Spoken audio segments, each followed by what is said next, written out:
Welcome everyone to Kinesiology 121, Concepts of Wellness. And in this presentation, I will review the syllabus, provide an overview of the course, and highlight some important expectations. I've also broken up this presentation into two different parts just to give you a break in between them, so be sure you view both parts. Now keep in mind that you are responsible for reading and understanding the entire syllabus regardless if I review it or not. So be sure that you have done this, and please feel free to ask me any questions. You can see my contact information at the top of the syllabus, and the easiest way to contact me is through email. You also have my office phone number, so if you prefer to contact me directly, feel so to do that. And keep in mind that my office hours do vary. I may not always be available at my desk, but leave me a message and I promise I'll call you back as soon as I become available. Within Moodle, I have also provided you with my cell phone number, so if an emergency should arise, you can feel free to text me or call me. Now, as you look at the course description, you can understand that this is really a self-help type course. It's meant to challenge you personally in the dimensions of wellness that we address so that you have a balanced understanding of what it means to be a good steward of your body. So by looking into these core dimensions of wellness, which are spiritual, physical, social, emotional, and intellectual, you'll see how each one applies to you and what you can do to either improve or maintain in those areas. And this is done by addressing the listed student learning outcomes, also known as SLOs. And these identify the things that you should be able to do once you have successfully completed all of the course requirements. And you can read through these and familiarize yourself with them on your own, but understand that they will ultimately be assessed throughout the course. Now, you may have received some of the previously submitted email correspondence regarding the textbook for the course. Harper, Health and Wellness, Honoring God in Body, Mind, and Spirit, 2010 is the textbook for the class. Hopefully, you've already received the textbook and you can begin your readings. And keep in mind that all tests are developed directly from this textbook, so it's important that you keep current with your reading requirements. The statement about learning experience mentioned in the syllabus is just my way of informing you and encouraging you to accept responsibility for your education, for the course experience, and for your success in the class.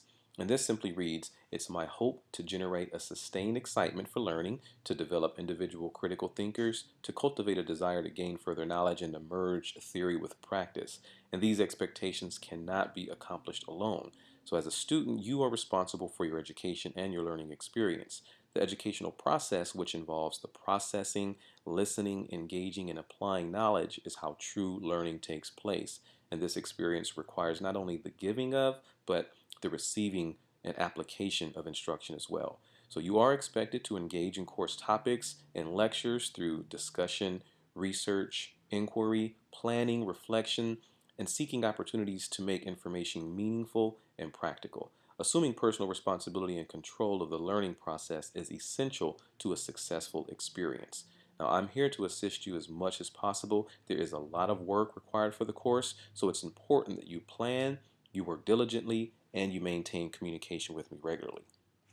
Now next, you have listed there the assignments for the course, and I will have a detailed guidelines and rubric expectations for each assignment, but I'll just provide a general overview here.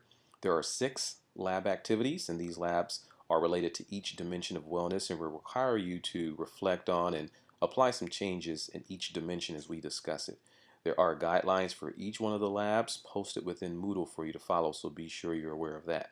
There will be 6 tests, one each week on the material covered in your chapter readings.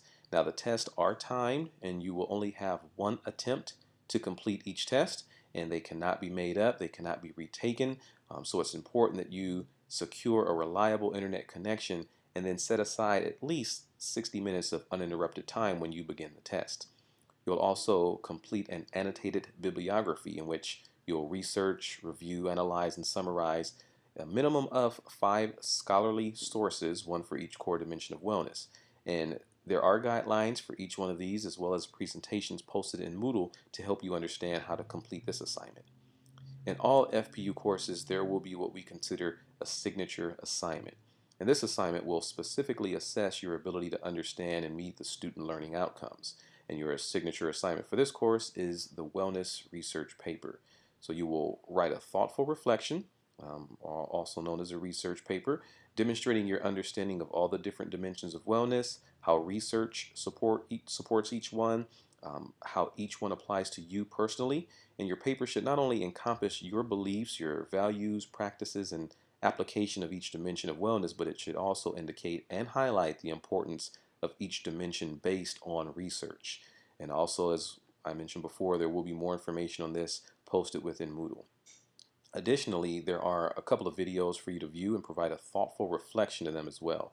And these videos sometimes are considered controversial or propaganda, but there are some specific things I'd like you to think about as you view and reflect on each one.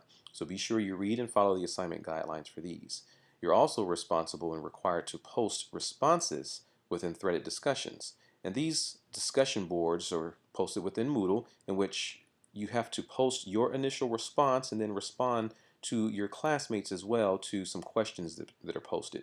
And this is designed to encourage discussion among the class members and to mimic that traditional face-to-face classroom discussion. It's important to note that within these threaded discussions, you have to provide a complete, thoughtful response to your classmates. Simple and general statements such as "I agree with what they said" or "I like what they said," those are not acceptable. You need to elaborate and mimic an actual conversation within your post. Additionally, you must post your responses early within the week to allow others to read and respond as well. Delaying your post and responses will definitely result in points being deducted from your grade. Now, there is a rubric for your threaded discussions posted within Moodle, so I suggest you take a moment and view that rubric to have a good understanding of what's expected. And you can view the assignment point values and the estimated time to complete the assignments that's posted within the syllabus. Now, this will of course vary from student to student, but it provides a general review of guidelines as to how much time you should devote to completing your assignments. This is a 3-unit class, which means that you are expected to spend at least 10 to 20 hours per week dedicated to coursework.